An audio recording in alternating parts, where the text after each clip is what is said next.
Order, and welcome to this, the second panel in today's evidence session on the science and regulation of beauty and hair treatments. And we've just heard very powerful, moving and disturbing evidence from Victoria Lee as to her experience of beauty treatments. I think in common with many people, I knew about botulism and I knew about Botox. I didn't realize that they were the same thing. And that speaks to the level of scientific understanding, perhaps, of beauty treatments. Can I just ask each of you to introduce yourselves as you reply? And I'll start with you, Ashton Collins. What are your biggest concerns about cosmetic products and treatments harming consumers? I'm Ashton Collins and I'm the director and founder of Save Face. Save Face is a national register of practitioners who are healthcare professionals that we take along a accreditation process to ensure that they are trained, insured and inspected for the treatments that they carry out.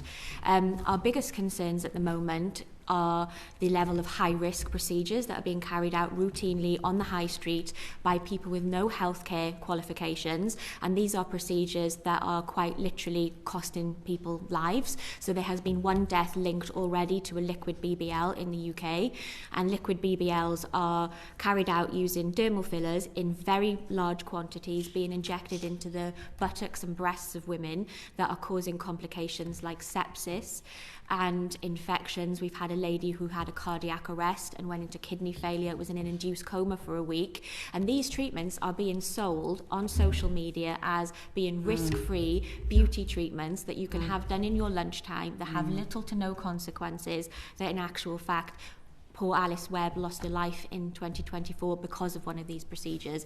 And so we're now also seeing things like liposuction, surgical facelifts, blepharoplasties being carried out in people's homes by people with no medical qualifications. And so these are the things that should be tackled as a matter of priority, and we are heartened that the government are now taking action on that, and we're part of a stakeholder group to draft that legislation, and hopefully that will be imminent. But outside of that, and we've just heard from Victoria, what happened to Victoria was illegal.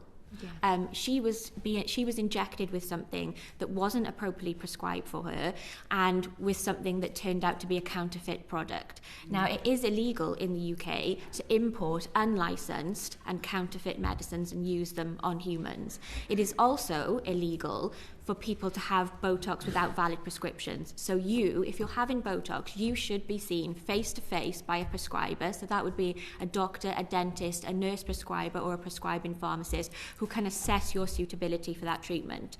And these two things are widely flouted in the UK, and the UK government and the regulatory authorities responsible for policing this legislation and these rules need to take these cases far more seriously than they do.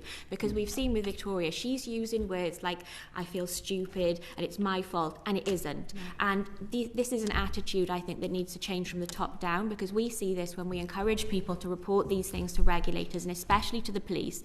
They are dismissed, they are sent away, and they are made to feel like silly women that have made stupid choices driven from vanity, and they think it's their own fault, and it isn't.